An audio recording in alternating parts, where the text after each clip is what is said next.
कित्येकदा तुम्ही एका गरजेच्या प्रसंगात अडकता, देवाला आठवून म्हणता की देवा, फक्त ही एकच गोष्ट मला मिळू दे, यानंतर मी काहीच मागणार नाही. तुम्ही कितीही मनातून मागूनही तुम्हाला ती गोष्ट मिळत नाही. यावर काही लोक नशीब, कर्म किंवा त्यांचं प्रारब्धच तसं असेल म्हणून हताश होतात. आपल्याला प्रश्न पडतो की देवाकडे आपण कितीही कळकळीने मागायला जाऊन कधी कधी आपल्या मनाविरुद्ध का होतं? देव खरंच आपल्या इच्छा पूर्ण करतो का? यावरचं एक ठाम उत्तर मी तुम्हाला देणार आहे. ते उत्तर हे आहे की होय, देव 100% आपलं ऐकतो आणि आपल्या सगळ्या इच्छा पूर्ण करतो. पण तो एक जादूगार नाहीये किंवा देव म्हणजे कोणता मॅजिक जिनी नाहीये जो झटपट कृपा करून आपल्याला 3 इच्छा पूर्ण करेल. तो आपल्या सगळ्यांपेक्षा खूप महान आहे आणि अनंत आहे. तो निर्गुण, निराकार आहे. त्याची काम करण्याची एक निश्चित पद्धत आहे.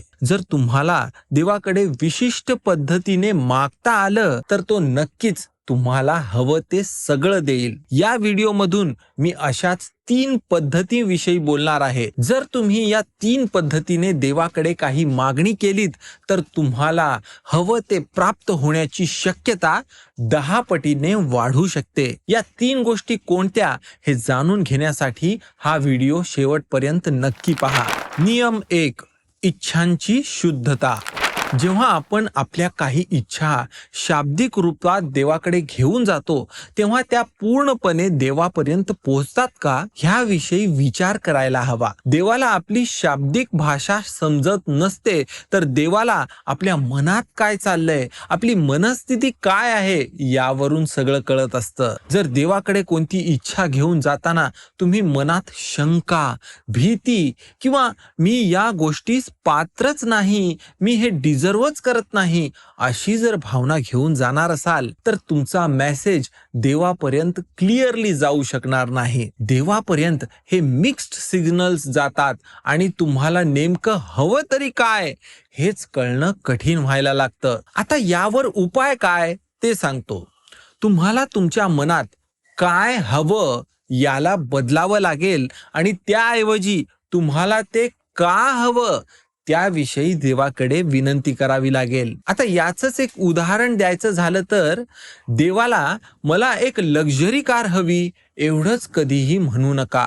तर देवाला म्हणा की देवा, मला अशी साधन संपत्ती दे ज्यामुळे माझं पूर्ण कुटुंब सुरक्षित राहील आणि सगळा परिवार आनंदी राहील, आणि मला अशा स्थितीत ने जेणेकरून मी इतरांची मदत करू शकेल. जेव्हा आपण अशा प्रकारच्या हेतूने देवाकडे काही मागायला जाऊ तेव्हा आपल्या विनंती मागचा शुद्ध हेतू हा एक पॉझिटिव्ह व्हायब्रेशन्सद्वारे त्याच्यापर्यंत पोहोचू शकतो आणि तुमच्या आयुष्यात तुमच्या नकळत काही गोष्टी अशा घडून येतील ज्यामुळे तुमची सगळी कामे आपोआप पूर्ण होतील आणि तुम्हाला हवं ते आणि त्यापेक्षा आणखी बरंच काही हळूहळू मिळायला सुरू होईल. आता यासाठी एक सराव आहे.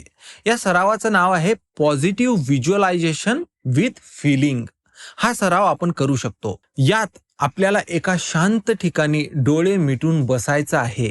तिथे तुम्हाला मनातल्या मनात एक जिवंत चित्र उभा करायचं आहे. या चित्रात जे काही हवंय त्या सगळ्या गोष्टी तुम्हाला मिळालेल्या आहेत असं पाहायचं आहे. आता फक्त हे चित्र उभंच करायचं नाहीये, तर यापुढे एक स्टेप जाऊन तुम्हाला जे हवंय ते सगळं काही मिळाल्यावर कसं फील होईल ते भाव, म्हणजे तुमच्या मनातला आनंद, देवाविषयी दिल्याबद्दलची कृतज्ञता किंवा तुम्हाला मिळालेली मनःशांती, हा भाव तुम्हाला पूर्णपणे निर्माण करून तो फील करायचा आहे. दिवसातून किमान 2 मिनिटे तरी हा सराव तुम्हाला करायला हवा. तुम्ही कोणती पूजा करत असाल किंवा संध्याकाळची प्रार्थना असो, ती झाल्यावर हा सराव केल्यास तुम्हाला हळूहळू नक्की काही गोष्टींची सिद्धता मिळू शकेल.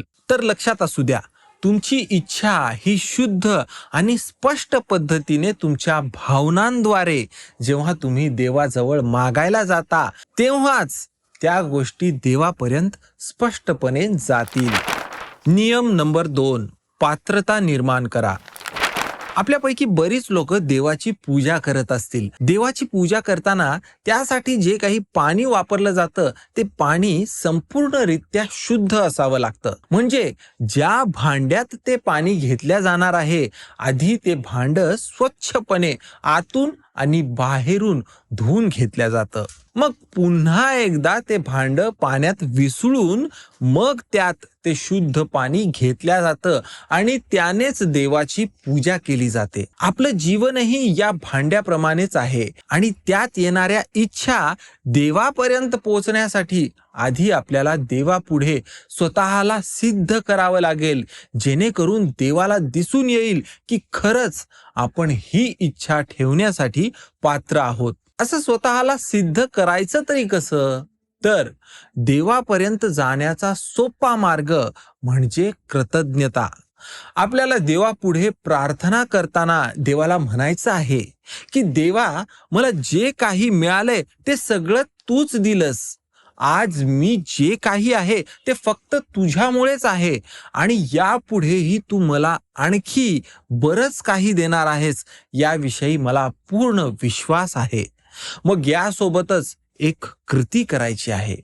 आपल्याला आपण या इच्छेस पात्र आहोत याबद्दलचं एक प्रमाण देवाला द्यायचं आहे. आता कधी कधी देवा, मला हा व्यवसाय हवा असं आपण म्हणतो खरं, पण आपण ते बँकेचं लोन फॉर्म ते भरायचंच टाळत असतो. जर असंच काही तुमच्याबद्दलही होत असेल तर तुम्ही एक पाऊल पुढे टाका. तुमची फक्त इच्छाच नाही तर त्या इच्छेला झेलायची तयारी देखील तुमच्या मनात आहे हे दाखवून द्या. या एका कृतीवरून तुमच्या विश्वासाचा पुरावा मिळून जाईल. यानंतर आपल्या मनाची पूर्ण शुद्धता असणंही खूप महत्वाचं आहे. आपण आपला देव्हारा, मंदिर किंवा कोणतीही प्रार्थना स्थळे वेळोवेळी साफ करत असतो, कारण जिथे स्वच्छता असते तिथेच देवाचा वास असतो. अगदी त्याचप्रमाणे आपल्या मनाची स्वच्छता करणं ही खूप गरजेचं आहे. ईर्ष्या, जुने राग किंवा खोटेपणाने जर कधी वागले असाल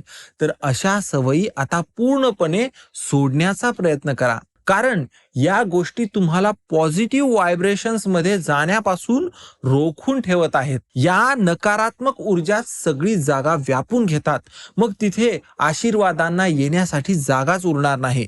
त्यामुळे एका पॉझिटिव्ह एनर्जीच्या स्थितीत जाण्यासाठी सगळ्या वाईट गोष्टींचा त्याग करण्याचा प्रयत्न करा. तर लक्षात असू द्या की तुमची इच्छा पूर्ण होण्याची गती ही तुमच्या अंतर्मनाची तयारी किती झालेली आहे यावरून ठरणार असते.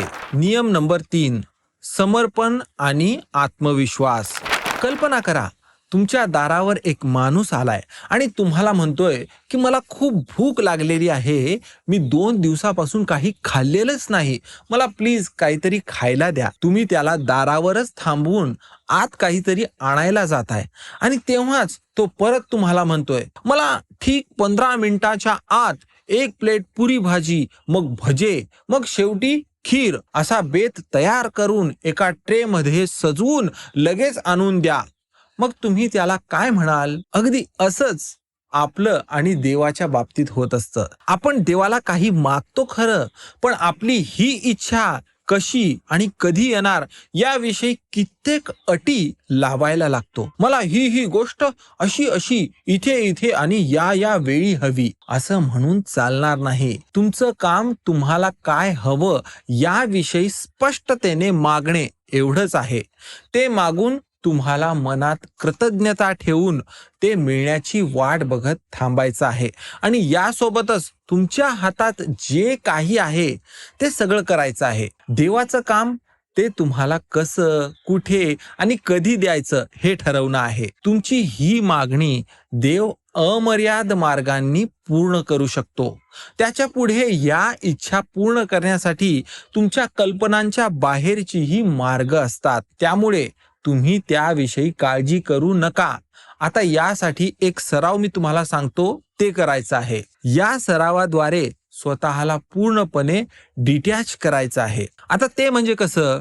तर तुमची इच्छा देवापुढे व्यक्त करा, इच्छा मागा आणि त्याविषयीच्या निकालाची चिंता पूर्णपणे त्या देवावर सोडून द्या. ते कसं होईल, कधी होईल, काय होईल, काहीच चिंता करू नका. यासाठी एक पॉवरफुल मंत्र मी तुम्हाला सांगतो. ते मंत्र तुम्ही म्हणत जा. देवा, मला हे हवं आहे, पण तुला जे माझ्यासाठी सर्वोत्तम आहे असं वाटतं ते ते तुझ्या पद्धतीने दे. हा मंत्र म्हणा आणि यातल्या प्रत्येक शब्दावर पूर्णपणे विश्वास असू द्या. या सरावाद्वारे आपण पूर्णपणे देवाला समर्पित व्हायला लागू. मग हे देवाविषयीचं समर्पणच आपल्याला पूर्णपणे चिंतामुक्त करून टाकेल आणि दैवी योजना सुरू होण्यासाठी आपोआप एक जागा निर्माण व्हायला लागेल. तर लक्षात असू द्या की तुमचा विश्वास हीच एक गुरुकिल्ली आहे. जेव्हा तुम्ही कधी आणि कसं याबद्दलची चिंता सोडता, तेव्हा आणि तेव्हाच देव त्याच्या आश्चर्यकारक पद्धतीने काम सुरू करू शकेल. सारांश. सारांश रूपी सगळं परत एकदा सांगायचं म्हणजे तुम्हाला हवं ते सगळं मिळण्याचा मंत्र या 3 गोष्टीतून आहे हे लक्षात घ्या. नंबर 1, शुद्ध हेतूने इच्छा मांडा. नंबर 2, कृतज्ञता आणि कृतीने स्वतःला पात्र बनवा. आणि नंबर 3, कसं आणि कधी याचं समर्पण करून पूर्ण विश्वास ठेवा. तर मित्र हो, देव कसं काम करतो हे आपल्या कल्पनेच्या बाहेरची गोष्ट आहे, पण तुम्ही या 3 मार्गाचा वापर करून तुम्हाला हवं ते सगळं मिळवू शकता. तुम्हाला ज्या देवावर विश्वास आहे ते कमेंटमध्ये नक्की सांगा. धन्यवाद मित्र हो.